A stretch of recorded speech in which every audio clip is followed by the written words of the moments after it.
Bonjour mesdames et messieurs. Info aujourd'hui le vrai Algérien quotidien 7 jours sur 7 jours, 24 heures sur 24 heures. Voir les titres. Merci. L'Algérie est un prolongement de la Tunisie. Les buts d'Algérie Youssef Beleli maestro algérien.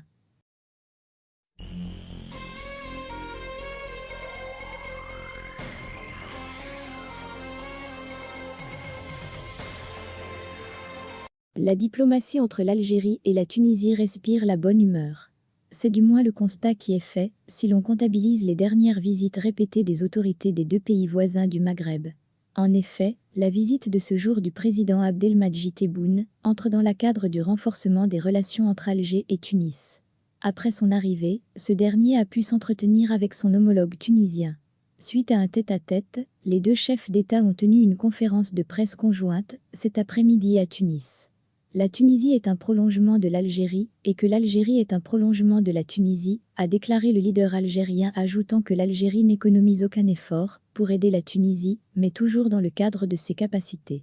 Tebboune dira en outre que la crise économique a touché les plus grandes économies du monde, mais l'Algérie et la Tunisie sont connues par la patience.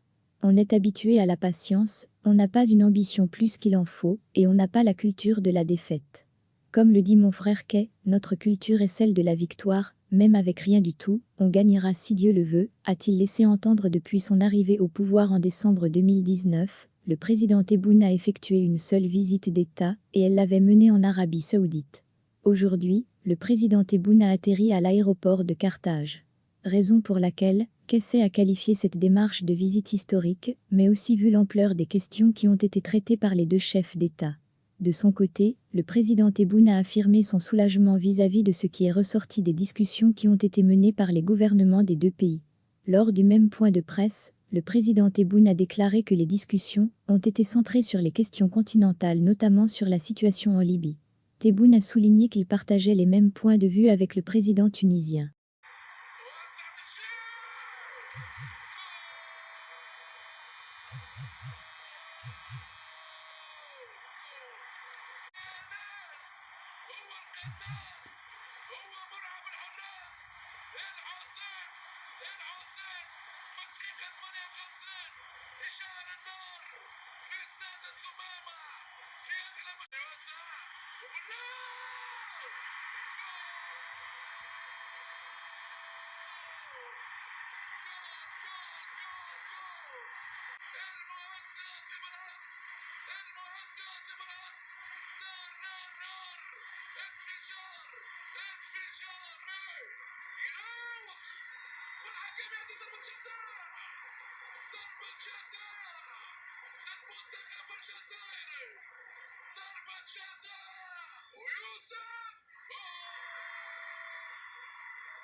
Lors d'une rencontre enflammée, entrant dans le cadre les demi-finales de la Coupe arabe 2021 au Qatar, les Verts ont pu offrir à leurs supporters une sacrée victoire face à leurs homologues de pays organisateurs de cette compétition. C'était une soirée dont se souviendront tous les Algériens. Les protégés de Bouguera ont fait un grand match sur le pelouse de Stade Al-Tumama, où ils ont célébré leur qualification en finale de la Coupe arabe. Ces derniers seront opposés à la Tunisie, après une victoire de 2-1 contre l'équipe qatari. La première mi-temps s'est lancée plutôt équilibrée, avec une défense de fer et une forte attaque de la part des deux équipes adverses. Cherchant la victoire à tout prix, les Fennecs ont pu donner leur sueur froide au public sportif qatari, estimé à quelques 35 000 supporters, venus soutenir leur équipe à domicile. Et voilà la première partie de jeu achevée avec un nul, 0-0, et ce, malgré le grand jeu d'équipe et les hautes performances présentées par les Verts et les Qataris. Les joueurs se sont donnés à fond afin de rassurer leur public, avec au moins un but, mais en vain. Quant à la deuxième mi-temps, elle n'a fait que confirmer la domination algérienne. Après plusieurs occasions ratées par l'attaquant Bagda Bounedja et ses coéquipiers, ces derniers ont finalement été récompensés sur une action beaucoup moins construite. En fait, et grâce à un corner dangereux de Yassine Brahimi, le ballon a atterri dans les pieds du défenseur de Jamel Banlanri. Celui-ci a réussi à tromper le gardien de but Saha Al-Shib, trop avancé, pour ouvrir le score à ses coéquipiers, en inscrivant le tout premier but, les Fennecs face au Qatar, à le 59 minutes, les 90 minutes officielles de jeu sont terminées, un grand ouf de soulagement se lisait sur les visages des joueurs algériens, mais une grande peine se lisait sur leurs adversaires qataris. Cependant, l'arbitre de ce match a généreusement accordé 9 minutes de temps additionnel, pour finalement laisser jouer 19 minutes au-delà du temps réglementaire, de jamais vu lors de cette compétition arabe.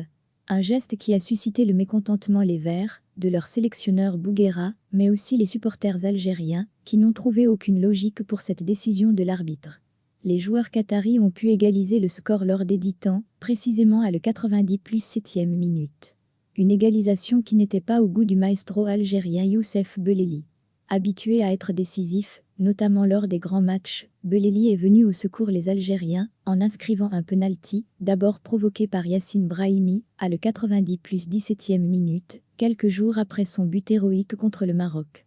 Après en avoir ajouté une minute de plus, l'arbitre a enfin décidé de libérer les Algériens, épuisés moralement et physiquement par cette rencontre, avec 18 minutes de temps additionnel.